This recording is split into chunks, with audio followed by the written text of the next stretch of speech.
Good evening, everybody. Good evening. Good evening and welcome to Carson Auditorium tonight here at the Stony Brook School for the Pierson Curtis Lecture. We are so incredibly thrilled to welcome Christine Perrin here for the lecture this year. This Pierson Curtis Lecture, in case you didn't know, is named after a former faculty member by the name of Pierson Curtis. And if you were to go to our chapel and open up the red hymnal, you would find a nice write-up from him that I'm about to read. He actually wrote the lyrics to our school hymn, which we've seen often, students, as I know you know. I'm going to read this for you in case you've never read it before, but the impact of Pierson Curtis was so significant on our school. He was one of our first faculty members. He was here for 44 years, from 1924 until 1968, and changed an incredible amount of lives, so much so that many of his former students endowed this lecture series to go on in his name, to still continue to transform lives and souls. Pierson Curtis served the Stony Brook School for 44 years as a scholar woodsman. His knowledge of English literature, ability to make Latin interesting and understandable, and his acuity with mathematics were balanced by his interest in wood lore and camping, an inventive streak that created numerous items we never knew we needed, and sailing the Maine coast. From 1924 until he retired in 1968, PC, as he was known, gently yet firmly led generations of boys on the path to manhood, when Stony Brook was a boys' school only. We are so thrilled tonight to welcome Miss Christine Perrin to the Stony Brook School. She has been an incredible presence for us, an incredible partner in what we've done. She taught a creative writing class this morning that was incredible, and will work with our faculty in a workshop tomorrow. Christine Perrin graduated from the Johns Hopkins University and the University of Maryland. Since then, she has taught in various capacities at different institutions, including Johns Hopkins, Messiah College, Gordon College, Pennsylvania Public Schools through the PA Artists in Education program, and a variety of schools and conferences. Christine is the author of The Art of Poetry and Bright Mirror, right here. And her poetry has been published in several journals, including Tri-Quarterly, Blackbird, the New England Review, Seneca Review, Image, Christianity and Literature, and Agni. She has twice received fellowships from the Pennsylvania Council for the Arts and from Bread Loaf Writers Conference. Christine Perrin will be speaking tonight. Please welcome her heartily, and please also know after her talk, which will last about 45 minutes or so, that we will have 15 minutes of a question and answer session. We'll have some microphones we'll bring around in the crowd. Please welcome Ms. Perrin as she presents the Pierson Curtis Lecture tonight.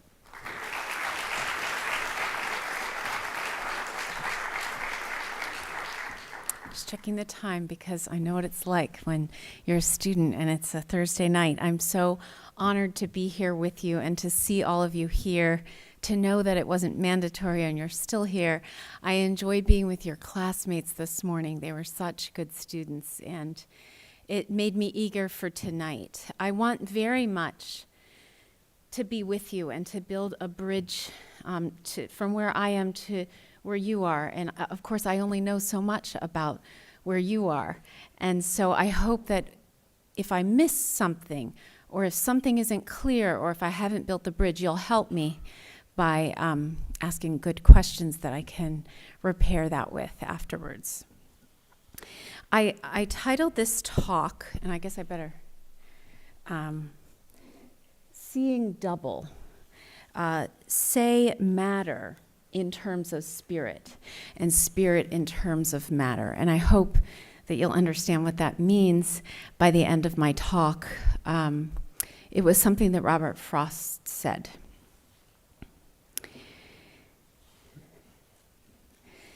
We all have a hard time being where we are.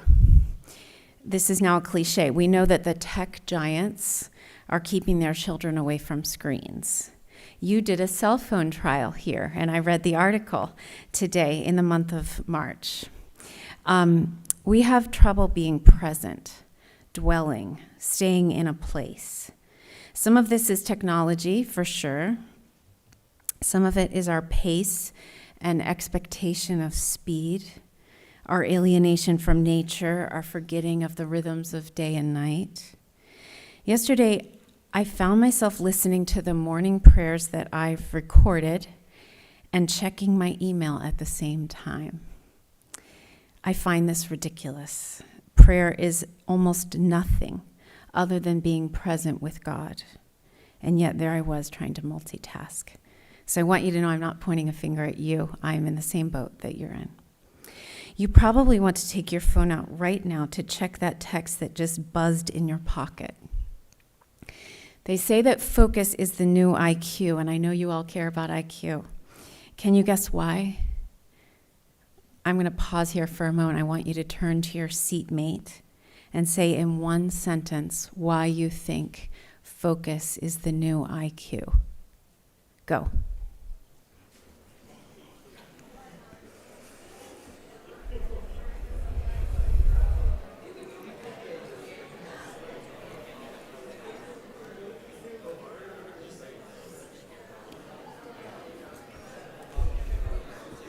Okay, that was enough for one sentence. Focus is the new IQ because it is the baseline. It is the prerequisite, the basement floor for learning or educability. If you can't pay attention, you can't learn. Poems naturally require us to dwell because they slow us down, they give us pleasure, and bid us at every moment and level of experience by appealing to our bodies, our ears, our mouths, our eyes.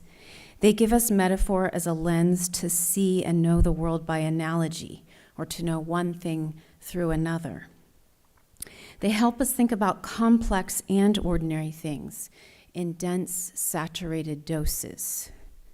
Poems help us to perceive and name the twofold reality of the world, the one that presents itself to our senses, and the transcendent or eternal reality. The material world, material, stuff that you can touch, right? Stuff that you can see and taste with your senses, is always making reference to another reality. That's one argument that I'm making tonight that I hope you'll absorb by the end. This is because the world has dimensions that are all nested inside each other like Russian dolls. How many of you know what Russian dolls are? Raise your hand. Okay, great. Another way to describe this nesting dimensionality is the overflow of significance. Each thing is itself and more than itself. And I'm going to say that in 5 ways too. So if that sounds strange, it's okay. But the world is overflowing with significance. I'm basically going to read you some poems tonight to hopefully demonstrate this to you. And I hope you'll slow down with me. Let's see what we can do together. I had a teacher in graduate school who would read me poems aloud, and I would suddenly understand what they meant. They would just open up like someone had put a key in a lock. But it had to do with that teacher, but also with my listening. It's a reciprocal event, and that's what I'm hoping that we can do with each other tonight. There is so much reality and pleasure waiting for you in this practice of savoring poetry. Josef Pieper said, to make art, you have to be able to have a feast. You have to be able to say yes to life. And when you do make or contemplate art, you are doing one of the things you were made for. Thus, learning to be the kind of person who can contemplate life in this way will make you flourish. It'll make you happy. It'll give you sight and insight. Every poet quoted today believes that the cosmic, that mysterious quality of life, the invisible but real essence of our humanity is embedded in the particular, and every poem relies on this as a basic gesture of mind that I will demonstrate to you. Most poets, regardless of their theology, have this double sense of reality, and I would summarize that idea as a double sense of reality. Behind the material world, they feel another realm of existence, the invisible realm, the eternal realm, the divine realm. They wouldn't all call it those words, but another realm to which they also belong. I'm going to say that multiple times, but that's one thing I really want you to receive tonight. Until the late Middle Ages, people looked at the world as a mystery. Mystery referred to realities beyond the appearances that one could observe by means of the senses. That is to say, though our hands, eyes, ears, nose, and tongue are able to access reality, they cannot fully grasp this reality. They cannot comprehend it. The reason for this basic incomprehensibility of the universe was that the world was, as Gerard Manley Hopkins famously put it, charged with the grandeur of God. Even the most basic things that we observe as human beings carry an extra dimension, as it were. The created world cannot be reduced to measurable and manageable dimensions. There's an overflow of significance. Every particular you encounter has a transcendent or universal dimension. So this idea of gratuity, excess, so much that there are multiple dimensions. And the dimensions go from the particular to the universal, and in the particular is embedded the universal.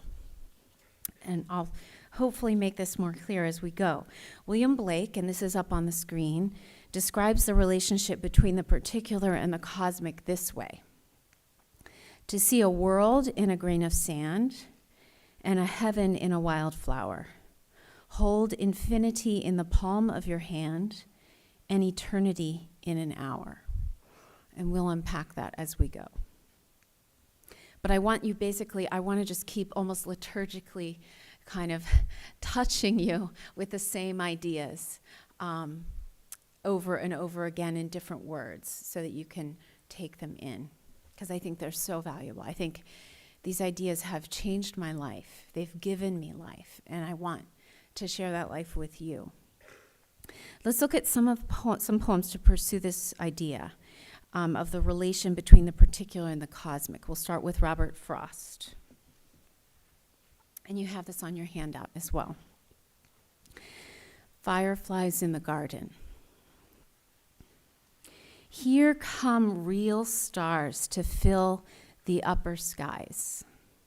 And here on earth come emulating flies.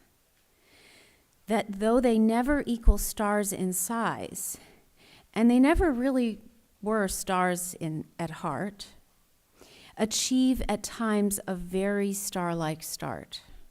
Only, of course, they can't sustain the part. Here Frost looks at the fireflies and the stars and finds a correspondence. And how often have we done the same thing? We see the firefly and we think how like a twinkling star it is. One of the things that poetry shows us is that the world is made up of all sorts of correspondences. And this is because there's a pattern to the cosmos. The words that Tolkien used were elf-woven and myth-patterned in on fairy stories. These correspondences are vertical as well as horizontal, beginning to look for how things are analogous to each other or like each other, things that are actually technically different, but in the end are like. How the world is replicated in a remarkable abundance and pattern.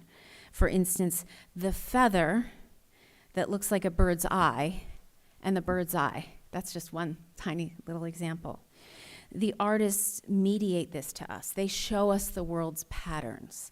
Frost believed that the height of poetry, the height of all thinking, the height of all poetic thinking was in that attempt to say matter in terms of spirit and spirit in terms of matter. He believed that it is the job of the artist to provide gathering metaphors by which the universe can be understood. This is a secular version of the Christian thinkers we've been considering. My love is like a red, red rose is an example. I'm good. Sorry, that was a convoluted transition. I'm going to give you the example of my love is like a red, red rose. What is the matter and what is the spirit? Is it love or rose that's the spirit? If you think that love is matter, raise your hand. If you think that love is spirit, raise your hand. Okay, see, you get it. And rose is the matter. So that's an example of that Robert Frost idea of spirit and matter and seeing them in terms of each other. But going back to the William Blake, heaven and wildflower, right? World and grain of sand, eternity and hour. So hour, sand, flower, those are the particular, right? Those are the matter. And spirit, in this case, eternity, world, and heaven. This is the physical world and the metaphysical world. But they inhere, they stick to each other. That is Frost's argument, that's my argument, and that is what it means to be a Christian and believe that there's more to what we see than just itself. Indeed, Frost argued that we experience reality through our senses, but through poetic education, we can leap from sight to insight, from sense to essence, from an awareness of the physical to an awareness of the metaphysical. And that is how his biographer described it, Peter Stanless. As we experience gathering metaphors found in excellent poetry, our understanding of reality is deepened and our ability to interact with it and one another is improved. Poetry, in addition to slowing us down, giving us pleasure in language, leads us to steep, or marinate is a word that some people like, in these correspondences, to begin to think of the world as saying matter in terms of spirit and spirit in terms of matter. Frost's summary is the fundamental point that this talk is making without the theological implications. Let's linger on them for a moment. The sight here is fireflies and stars and the realization that they are echoes of each other, one on earth and one in the heavens. Frost makes very little statement but draws a line between the two almost good-naturedly, suggesting that the earth mirrors the heavens. From our sight, looking at flies or stars and back again, we come to the insight that the world repeats itself, that we live in a world that's patterned in rich and suggestive ways. The physical world tells us something about the cosmos, first and fundamentally that they reflect each other. The poetic intuition is knowledge formation in which we participate. The poet experienced this relationship with the fireflies and their link to the stars and to all of us in the brevity of our lives. There's often a discovery within ourselves of something that corresponds to the object at which we gaze and contemplate using our senses, our imagination, our affections, engaged with that which we strive to know and to name. In the act of writing a poem, you hope others will have recognition. Aha, yes, me too. That's what you hope for when you write a poem, which already presumes that we all share experience. This foundation for the poetic is a precious but diminishing assumption. Here's how the writer Adam Kirsch describes our current habit of thought, quote, "Isn't truth merely an ideological construction, always determined by the power relations prevailing in a given time and place? When truth is invoked, we always have to ask, whose truth?" That was Adam Kirsch. This view of Adam Kirsch's and habit of mind is in direct opposition to the idea that earth is a mirror of heaven, showing and telling us true things through our senses that are also symbols of a reality buried in the physical world. Dana Gioia describes religious poetry as that which makes that hidden world tangible. In fact, he argues that Christian poetry is not a matter of subject matter or personal sanctity. Christian poetry believes evil exists, but that the physical world is not evil, and instead believes that all creation is charged with divine glory, though God himself remains invisible. This is a very key point that Mr. Smith will tell you, it teaches in his medieval class, right, that the medievalists believed this deeply, that the world, the book of nature, but other things as well. We're constantly telling you true things about what you couldn't see and about God. And this is because it's a made world that God has embedded his presence and being in. And because we are creatures also made to perceive this. If you don't see these worlds, the surface and material world and the transcendent and eternal world, as inhering, do you know that word, inhering? It just means sticking or inseparable or woven together, but sticking to each other. You run the risk of thinking the earthly is worthless and dead and going to burn, or that it's all there is. But it isn't just a thought you need to correct, and it is the experience that you need to have. We are all at the risk of falling asleep and forgetting to be alert to what the world is teaching us of reality and of God. Let's look at another example by Gerard Manley Hopkins. But before we do that, I just want to point out that Robert Frost believed this, and he was not a Christian. And that's another point of mine in this lecture, is that poets know this. It's not just Christians who know this. Poets know this. And the whole basic gesture of poetry depends on this idea that the particular in front of you has a relationship to the universal that is abstract and another dimension that you don't touch except in the particular. This is also on your handout. Spring and Fall to a Young Child by Gerard Manley Hopkins. And he is, the speaker is speaking to this child named Margaret. Margaret, are you grieving over golden grove unleaving? Leaves, like the things of man, you with your fresh thoughts care for. Can you? Ah, as the heart grows older, it will come to such sights colder, by and by, nor spare a sigh, though worlds of wanwood leaf meal lie. And yet you will weep and know why. Now no matter, child, the name, sorrow's springs are the same, nor mouth had, no, nor mind expressed what heart heard of, ghost guessed. It is the blight man was born for. It is Margaret you mourn for. In this poem, the speaker observes a young child, Margaret, watching the grove of trees losing their beautiful golden leaves. This instance of the trees losing their leaves, he understands, is an image of death. The trees dying each year as they unleave, nature forecasting for us that just as she dies, we will die. And mysteriously, we have died in our nature. We have fallen from the state in which we were created.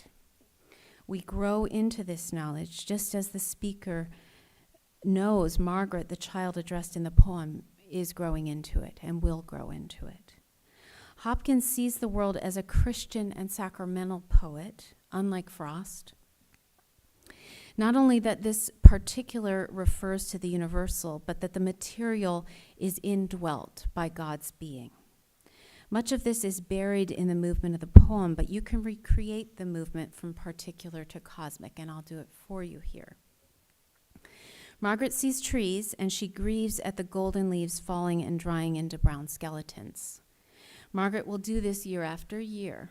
Eventually, Margaret will realize that just as the golden leaves have died, she will someday die. Margaret also will eventually realize that in her nature, she has similarly died as the result of sin, falling away from a golden tree of life, which was fellowship with God, to be leaf meal, the crunchy, dead, mashed up stuff under the trees in November. I challenge you to adopt that as part of your vocabulary. Like when you're walking around this fall, you can say to your friend, there's some leaf meal. I think it's such a good word. Hopkins suggests that even before she can understand this or go through it year by year with that dawning realization, she intuits it, and this is what makes her sad when the leaves fall. Don't we all feel it in fall?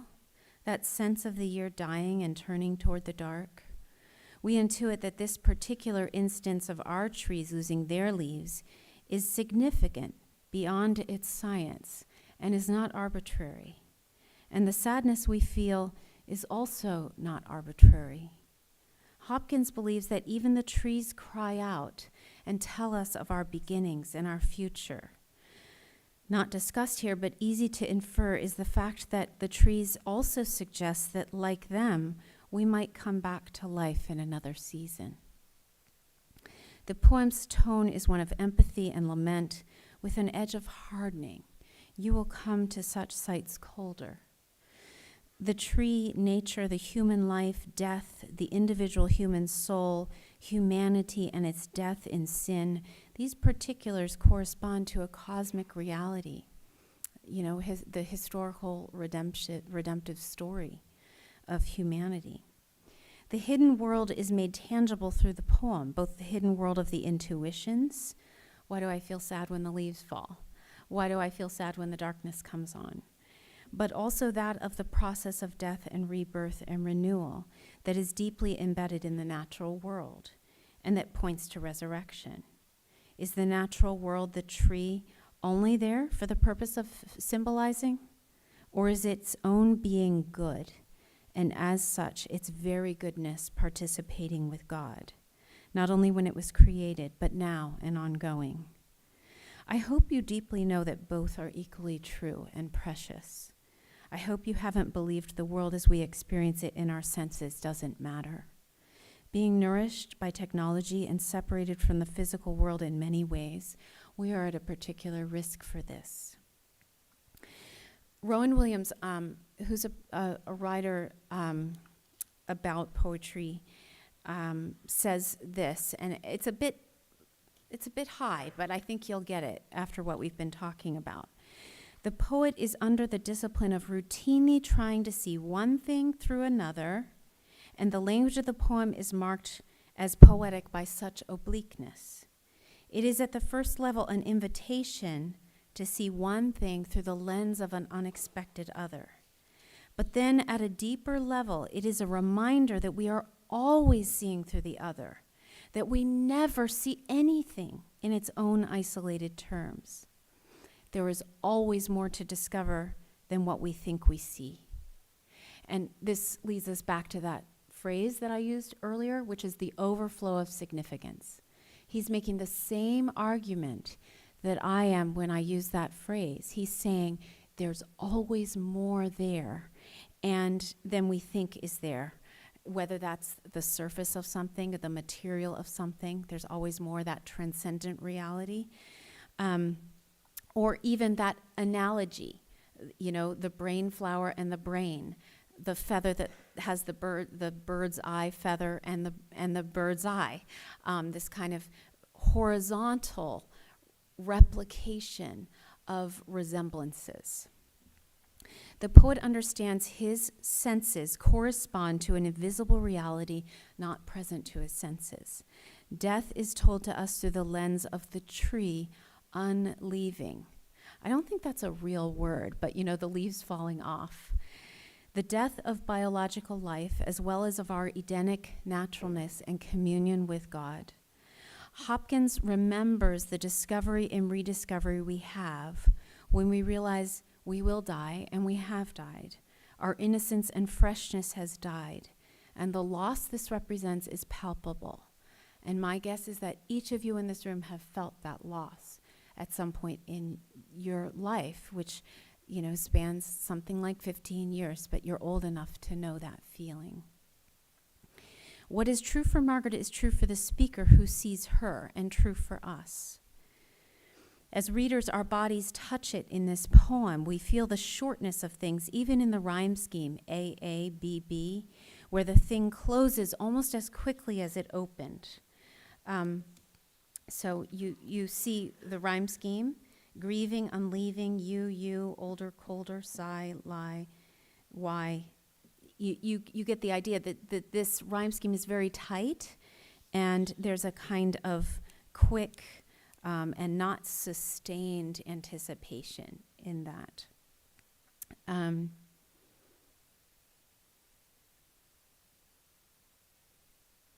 Hence, there are correspondences gathering metaphors that help us know true things about the world and each other. And part of the joy of human life is to find these links and analogies. Hopkins believes that the world is a sacrament offered to us for our instruction about true things and delight. Joya explains that this is not a luxury, but essential to our remembering the transcendent reality reflected in the world. Not all poets believe, as we do. Some of us, I guess I shouldn't assume that we all do, but most assume this relationship between particular and cosmic, that embedded in the particular are cosmic realities. Frost's faith was uncertain, and yet he believed that metaphor, the basis of poetry, was saying matter, or the stuff that you could experience with your senses, in terms of spirit, or those intangibles that you don't experience directly through your senses, and spirit in terms of matter. And believed that we see one thing through the lens of another. The poetic intuition operates with these assumptions instinctively. This kind of imagination experiences the relations among things horizontally more than vertically.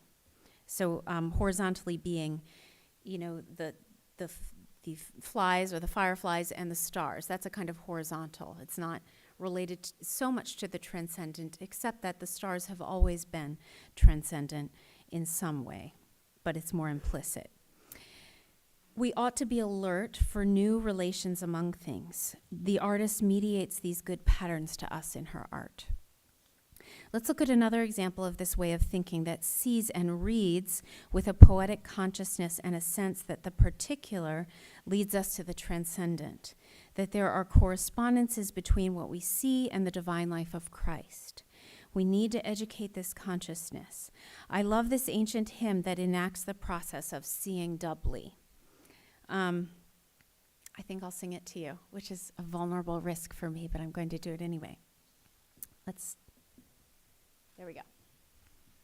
Your nativity, O Christ our God, has shown to the world the light of wisdom.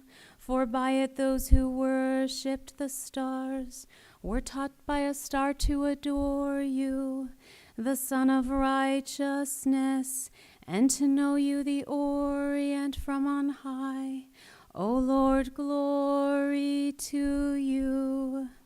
This hymn describes the fact that a star in Scripture led the Magi and the shepherds to Christ's birthplace, the birth of the morning star, which is one of Christ's names, and it was signaled by a star.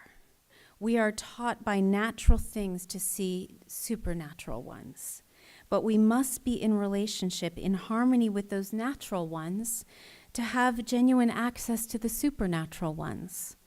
If you don't ever see the stars and wonder at them, and notice that it's not just seeing them, it's not just knowing they exist, it's not just having their definition, but it's the wonder at them. And this is one of the things that poetry and art in general helps us to do. It's harder to make contact with the light of the world. It's harder to know intuitively even without apologetics and catechisms, that it is the light of the world and close to us, within us as well as outside us.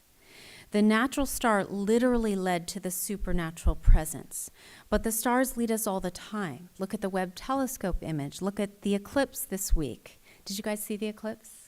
You go out with those little glasses? The act of looking up at the stars and feeling something beyond that perhaps may lead us to a part of ourselves in which those great distances are felt to exist and possess a meaning.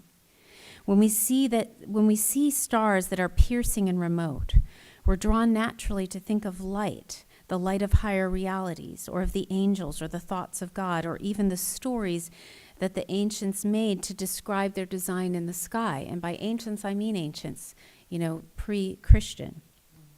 When we pay attention this way, the world is transformed into a radiant book to be read with eyes sensitive to spiritual light. Analogy links one thing with another across creation, and that's the horizontal dimension, and between the created order and God. Frost's poem does this, the fireflies and the stars. Hopkins' poem does this, the tree leaves and death. You've probably read Narnia, and you know that the new Narnia and the old Narnia does this in The Lion, the Witch, and the Wardrobe in the last battle. What we see in the particular has universal or cosmic meaning. The universe, the cosmos, the creator is speaking through the material vessel. The material vessel is a real object that has value in itself and is also infused with the reality of the invisible that it conveys. Everywhere there are correspondences. I mentioned the brain flower, whose official name is the coxcomb, and the brain. That's a horizontal correlation, right? But also the star and the light of the world, Christ, that's vertical.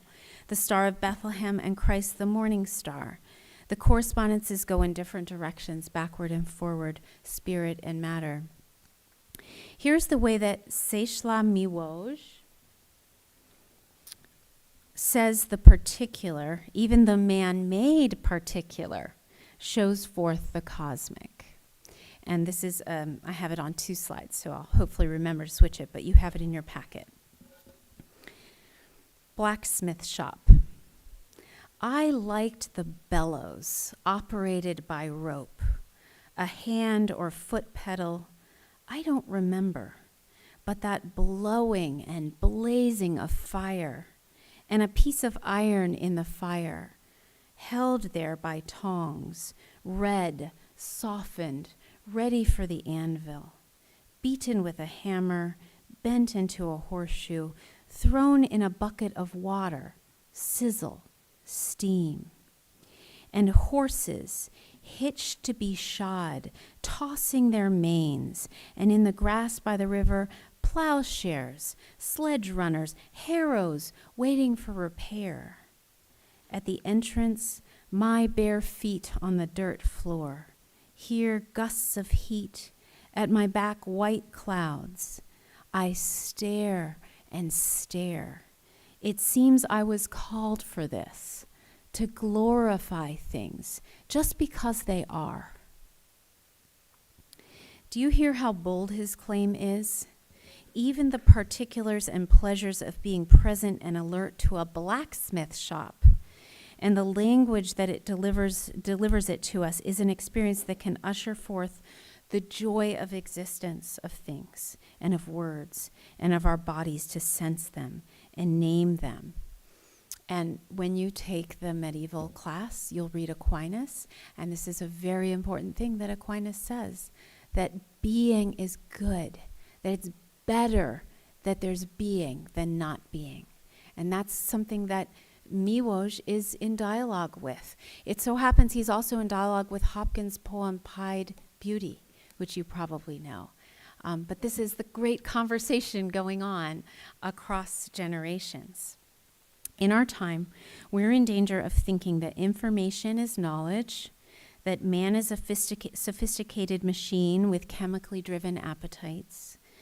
Classical and medieval people thought instead that wonder is the starting point for learning, that the whole person experiences the world, including the senses, the heart, the head, that poetic knowledge is a true and essential part of our knowing. Poetry and all art is one central avenue that cultivates this way of knowing. It's personal, it's metaphoric, it's empathetic, contemplative, imaginative, relational, historical, and sensuous. It gives us a language adequate to our experience, adequate to the overflow and gratuity of the world, and teaches us figurative language.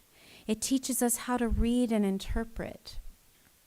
It teaches us transcendence, surfaces and depths woven together in a delicious taste for the mouth and the ear. It teaches us how to pay attention and develop habits of mind. But before that, it gives us a chance to dwell, soak, saturate in true beautiful things, and not only thoughts, but in sound, rhythm, unfolding in time. It bids us, as Hopkins says, and this is a quote from Hopkins, who wrote Spring and Fall. I mean the art or virtue of saying everything right to or at the hearer, interesting him, holding him in the attitude of correspondent, or addressed, or at least concerned, making it everywhere an act of intercourse and of discarding everything that does not bid, does not tell. Let me give you one more example. I'm going to close with this before we talk to each other. One more example that involves 3 poems of how poetry says things right in our ear, bidding us instead of telling us. Here are 3 poems on slavery and God's image-bearing justice of human freedom. One was written in the 1880s, and your handout, I think I gave some of the wrong poems, so one of these poems is in your handout, but 2 of them are not, but they'll be up on the screen. One poem was written in the 1880s, one in the 1960s, but about Frederick Douglass, who was alive during the first poem's writing, and one in 2015, 3 different centuries. They're all dialoguing on the same subject matter, but with all the forces and levers of poetry. Whitman, who the first poem is by, I Sing the Body Electric, Part 7, lived through slavery. And this is his witness that he bears to it. He's an astonished onlooker. What a wonder the human being is. What immense value he has. So much that the auctioneer he calls a sloven, a negligent, slipshod person, has no idea of the remarkable wealth on the auction block. Whitman was against slavery. Notice his manner of dialoguing with it is to wonder at the exquisiteness of the human. Notice who he addresses and how he reveals the absurdity of making a human an object, property. But also notice this. You did not live during that time. You can read about it, you can read narratives about it, but this is spoken in the voice of one who was there, who watched it and used all the resources of poetry to give it to you. So I'm going to read this now. This is I Sing the Body Electric by Walt Whitman. Okay. 7. And he lived during 1819 to 1892. A man's body at auction.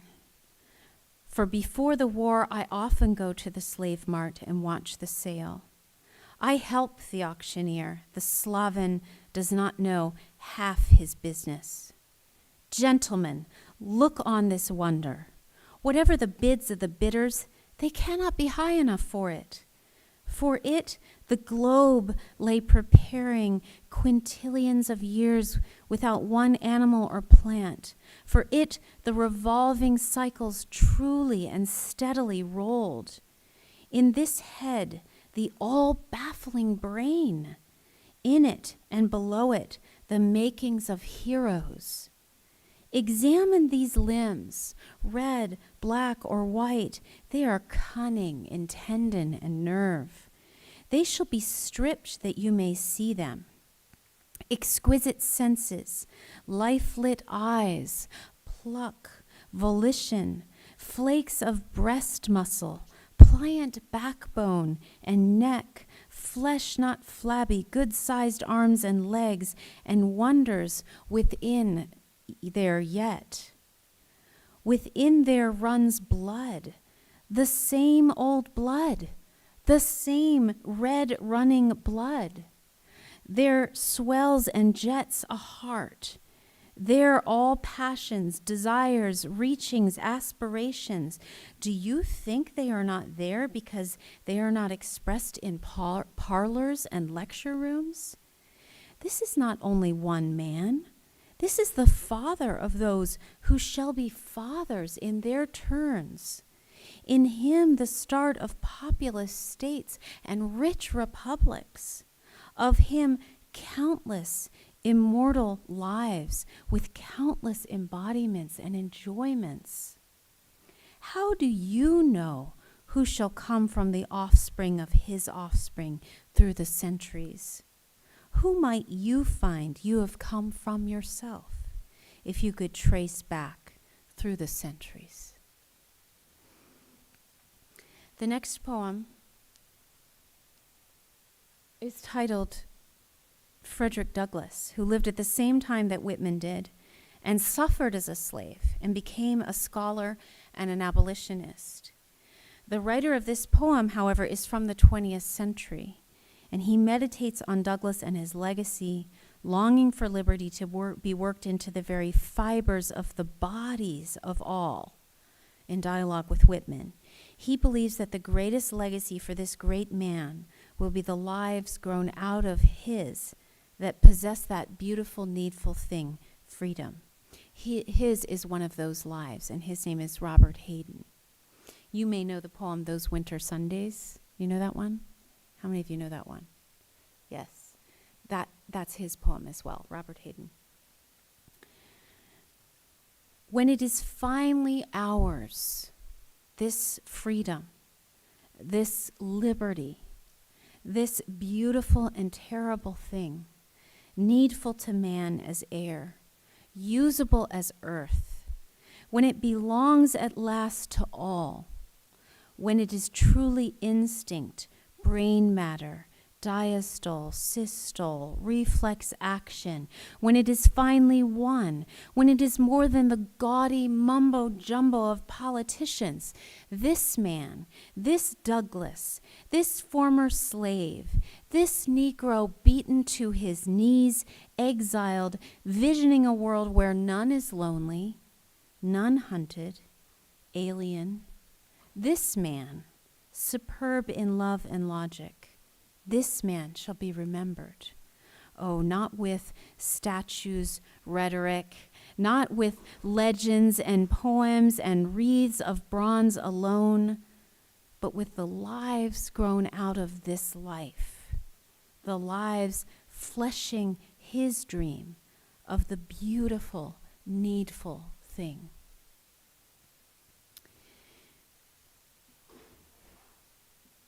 Tahimba Jess, who wrote this poem, is a 21st century poet who began as a spoken word poet, very similar to Lin-Manuel Miranda, and is the most skillful living sonnet writer. His book, Olio, won the Pulitzer Prize in 2017. He sings also about the post-slavery era and the Fisk Jubilee Singers, a group of African-American students at Fisk College, an all-black college that opened the year after slavery was abolished. The singers raised the money needed to keep the college open when it was in great financial difficulty. As a poet, he identifies with these singers. He sees himself in their line of bold, courageous people who sing despite loss, despite being cast out of the garden of freedom. The song becomes the freedom, which, if you know the blues, is accurate. You sing the sorrowful thing to make it bearable and even sweet. This is called Fisk Jubilee Proclamation. And it starts with an epigraph from Psalm 96, "Oh, sing unto the Lord a new song." One thing that I couldn't fit on the slide that I'll just forecast for you is that it's a remarkable book, this book, Olio. And on the bottom and on the bottoms of the pages and the tops of some of the pages are all the churches that have been bombed, all the African American churches that have been bombed and the date that they were bombed. So I'll read that at the end, but you won't see it on the slide.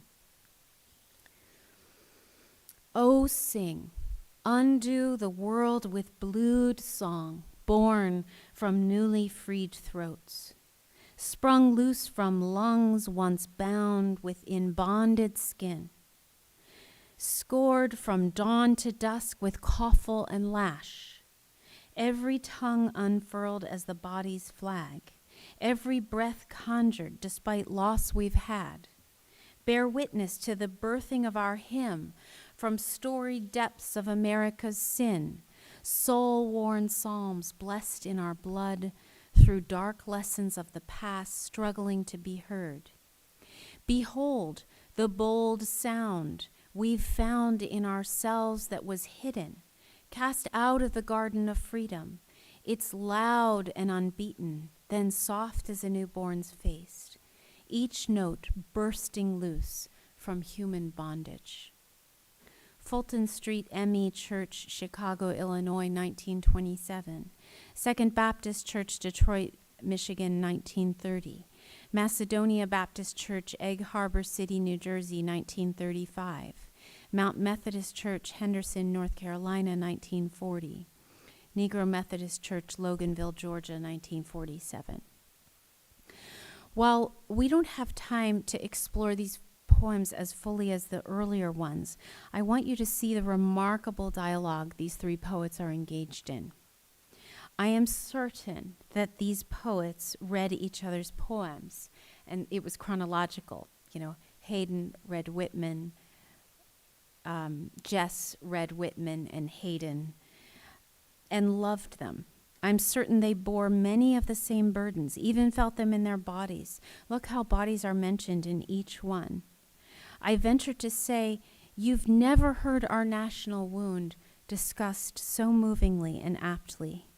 Such longing you hear in these voices because poems can create and embody experience such that you taste it too, such that it becomes an experience of yours and not simply a reference to experience. This temporal world is a shadow of the eternal world.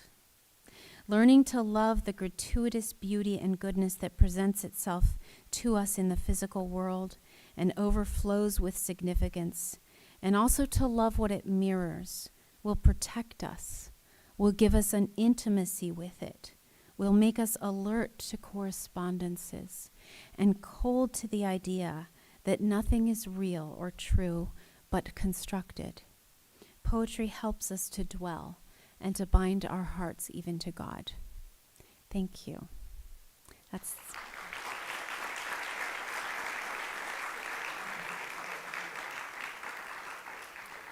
Now we're going to have our discussion, and some of your teachers are going to bring around a microphone, so raise your hand, and they'll give you the mic, and you can ask your question. There's no question too simple. I want you to ask. I want to explain what you didn't understand. I want to hear you say what I said in your own words. This is the great thing about poetry. You cannot say it too many times. There are countless ways to say the same thing, and every time you say it in that other new way, it's good. And that's because of this overflow of significance, this gratuity of reality, that we can keep saying things in the best words, in the best order, and it will still be meaningful to us. It will still touch us in that place that God made for us to be touched, to know things again and again in wonder. So please ask your questions. Make your comments. That's the Fisk Jubilee Choir right there. Their school was failing, and they said, we're going to form a choir, and they went all around the world, around the U.S., to sing. And it was so beautiful and compelling, and people gave money, and it saved the school. So you know what to do when Stony Brook is having trouble. Please be curious. You will crush me if you do not have curiosity tonight. I know it's a risk, but come on, I sang, so you can ask a question and risk it. Or it doesn't have to be a question. You could comment, you could say, aha. You could say, amen. You could say, yes, I agree. That's amazing. That's wonderful. Or you could say, I disagree, and this is why. That would be fine also.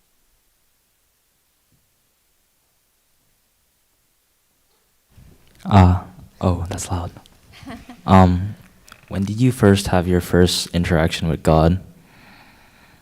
When did I first have it? Yeah, your first interaction with God. Yeah. I don't know. I'm sorry. Thanks for asking. It's a little unusual, but it was when I was 3. I remember.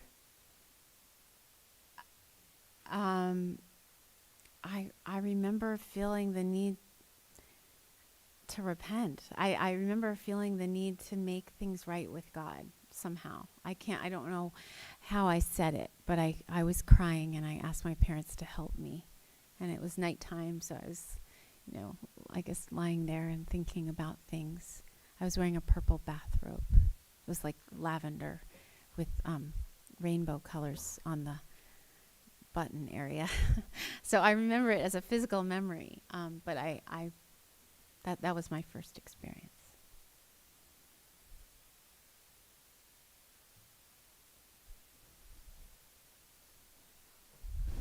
Got a question over here. Go ahead. Is the part where you said like the world is always telling us the truth when you observe the nature? So I was curious to know like how do you identify when the world is like telling you a lie? Yes. Yeah. Yes, that's a very good question. How do you identify when the world is telling you a lie? So what I said was the world is telling us true things. But you're right. Not all the things that the world tells us are true. And when I said the world, I think we have to talk about what I mean by world. In that case, I was chiefly talking about the natural world and the kinds of things that we see in the natural world that mirror the eternal world. And I think that we are a little safer in the natural world when we define it that way. Of course, then you'll say, well, what about animals killing and eating each other? And I think that's a very fair and very deep question. We are told in Scripture, and this is how the way that the early church understood is that nature is a book that we read, and we learn to read the book of nature. And that book of nature we take with us because we can read it even before we can read, right? We take that with us as we read the book of Scripture, which is God's revelation to us.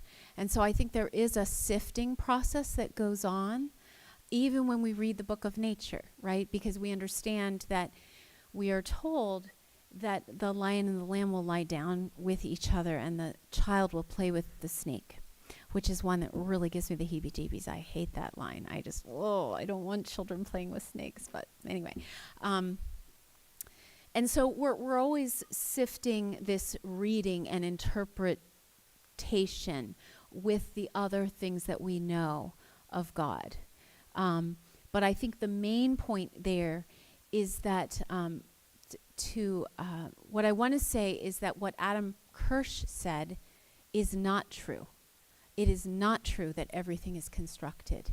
It is not true that we have made everything up, and that everything we see, we have simply impressed our own truth on top of.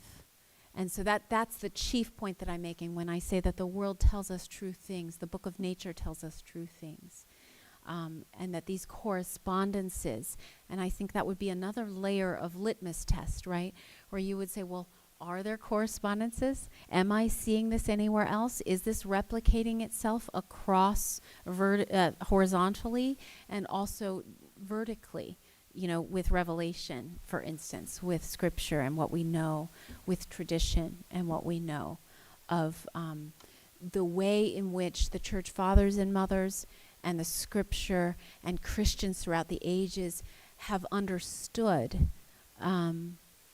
what the world is telling us, along with what the world is telling us. So it's true, discernment and growth is very necessary in this process of interpretation. But the main point that I want to make is that you ought to believe that the earth is telling you things and that you can receive them and weigh them and test them against what you know, because God made the world to talk to us. So it is a way of looking at the world. It's a conviction about the world that you receive it with. Thank you for that question. Very, very good question. Hi, thank you for your lecture, and I really like the idea of the matter reflects spirit and how it mirrors heavens. So when I think about the impersonal matter and the kind of infinity dwells within itself because of the spirit and God made all things good, it seems like it gives all matters infinite worthiness, Infinite what? infinite worth within itself, and that seems a little bit conflicting with my idea like of human development or human work to the glory of God, because if you are human, maybe like creating, maybe drawing or painting, you are using pen or pencils to write. So in that sense, the impersonal matter, which has spirit within itself, you are using that matter, or you're destroying these matter and reconstruct them into maybe poetry or painting, which some like it seems to me there's some kind of conflict, but also not very 100% dwell, within these two, because the reconstruction idea that I just came up with, I don't know. I really love this. I thank you for thinking out loud in front of us. That's so helpful. That is what the world needs right now, is this building something together. But what I would say first is that, when we talk about art, we talk about it as representation, right? That's what art is. It's representation. So yes, the creator, the originating creator is God. But this gratuity that I'm talking about, this excess, this so muchness, means that it cannot be exhausted. It can be echoed. It can be remade again and again, and it just keeps testifying back to its original presentation. So this is a very interesting conversation in the history of art as well, because essentially, most people have seen art as nature being represented, nature being given to us again. Here it is with paint. Here it is with sculpture. Here it is with Michelangelo. Here it is with Donatello. This sort of, and in fact, Dorothy Sayers says in a beautiful essay called The Image of God, she says that this is one of the ways that we relate to God. God is a creator, and when we make things, we too are creators, even though it's derivative, even though it's in the shadow or in the, it's under what God did. But it's in dialogue, it's in participation with what God did. And then God is creator, and Christine is creator, or what's your name? Andy is creator. We know God in his creatorness as we create. So it's actually a way of participating with what he made. And, even abstraction, even... just to give you an example, I went recently to the Brandywine Museum in Philadelphia, where it houses Andrew Wyeth's paintings. I wish I had some up on the screen, but what's so interesting is that he's a realist. Everyone sees his work and they know exactly what it is, and it usually came from a place that he lived. It's very identifiable. And then there was an exhibit there this time when I went that's a new exhibit where it shows how most days he went out and captured something in nature, and he did it really quickly, and it looks really abstract. It looks like abstract art. Sometimes you can't even tell exactly what it is, but it's the same palette, and sometimes you can kind of like make out a bush or a tree or a puddle or something. But it was his artist's workbook. And one of the things that showed me was that, when we talk about abstract art and concrete or realistic art, they're very much in dialogue with each other. They're very much almost the same thing. It's almost like the realism is just one step further than the abstraction, because his paintings were, the realistic paintings, the abstract paintings were just slices of and preparations for the realistic painting, and he felt that the abstraction was really important. Why do I say this? Because you could look at all of art in some sense as an imitation of nature, as a representation of nature. And that's a little bit reductionistic for me to say that, but that is very consistent with the history of art. That people very much thought that they were giving again the same thing with their own sight or lens or filter intermingled with that original thing, whether it was a leaf or a tree or a lake or a scene from scripture or something like that. So I think it's a very good question, and I recommend that you read that article by Sayers, which is available online, called The Image of God, because she talks about how God made the materials. We take the materials and combine them in different ways, and we relate to him in this, but we're sub-creators. And that's the language that Tolkien uses and Lewis uses. They call themselves sub-creators, creators under God, kind of almost following in God's footsteps, doing after God what he did, not to master God, but to participate in this lovely reality, in this being. And that doesn't mean that all the paintings are lovely or sentimental or nostalgic or something like that, or simply realistic, but it means that that is the basic instinct of humans making art. I mean, one thing that's very interesting, it's always fascinating me, is, the Lascaux caves, where in France, they found these really old, prehistoric, basically, cave drawings, where these people that were hunters and gatherers, they were spending all their nomadic days just trying to get enough food to stay alive.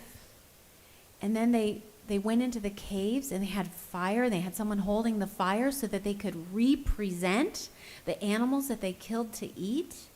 Like, what is that about? Why would you do that?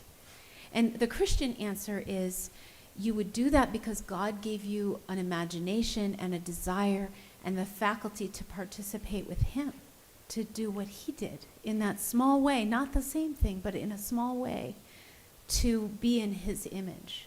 But I think it's almost inexplicable if you don't really have that Christian explanation, because it certainly was not because it was practical. There was nothing practical about it. It was entirely this something coming from deep within them to say, I don't just want to hunt the animals and cook the animals and eat the animals. I want to draw them to the best of my ability without any schooling on the walls of this incredibly resistant material, rock, with paints that I made myself on a day when I had to spend 12 hours just getting enough to eat. So, I think it's an excellent thing to think about, and I think there's so much there to tap into, to think about. And I would look up the Lascaux caves and just think about that. Many people have written about it. I think one person in particular is Greg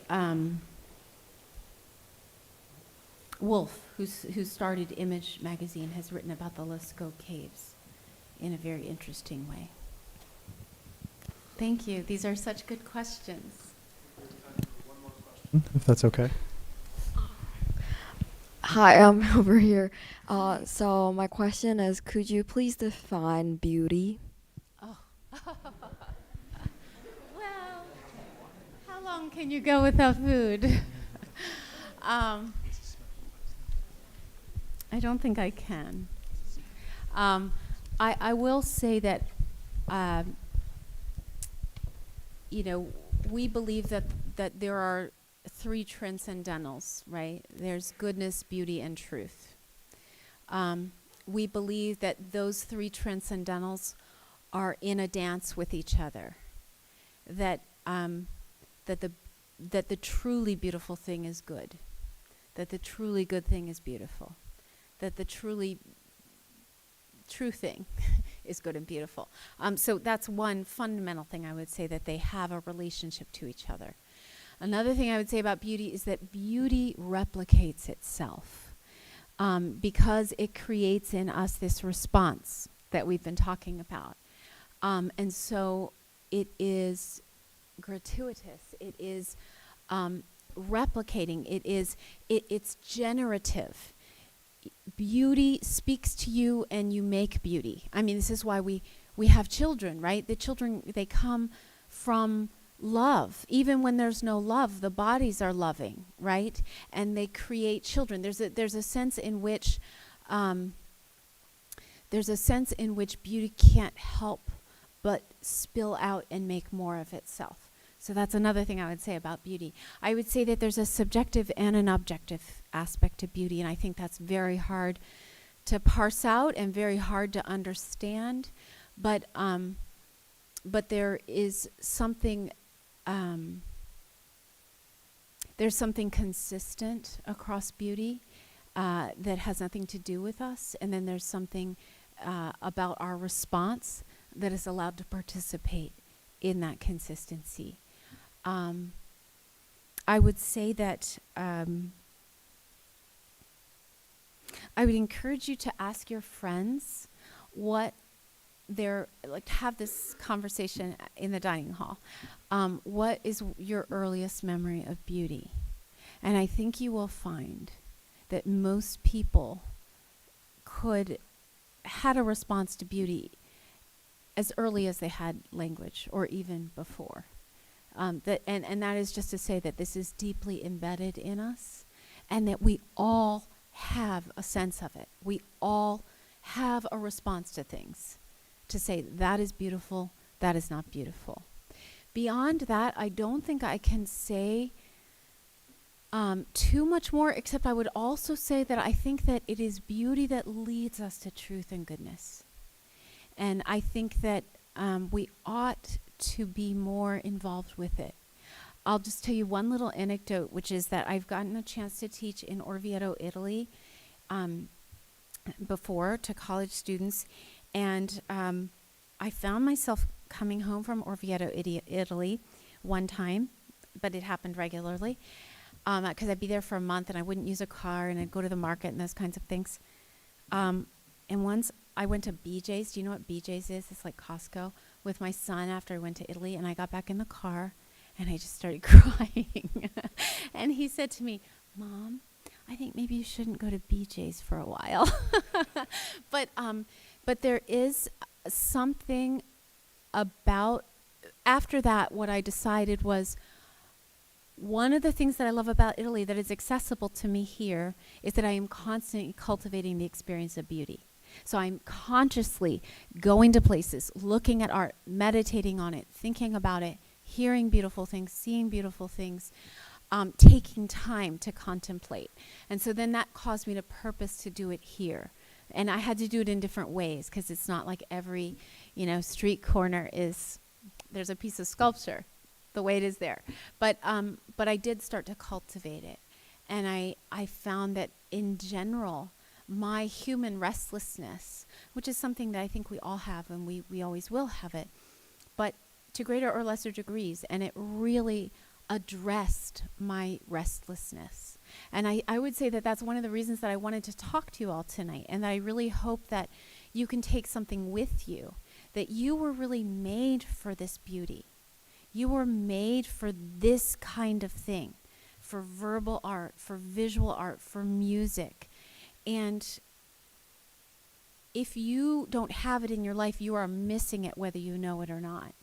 You're going back to whatever social media platform and you're scrolling, that terrible feeling of like, I want something, or like, when you're hungry and you're trying to get the right thing to eat and you can't find it, so you just go through the closet and eat about 5 things because the thing you wanted was, that dark chocolate was not there. So your body, soul, mind, it wants these things. And it's turning to things that cannot satisfy it because it doesn't have them. So I'm just urging you to pursue them, to see what happens if you include them in your life. And it can be whichever art form that you have access to or find most nourishing.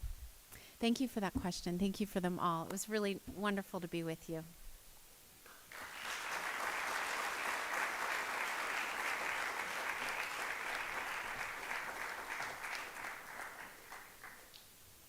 Thank you so much for coming, and thank you so much, Ms. Perrin. That was amazing. Thank you so much. Have a wonderful night.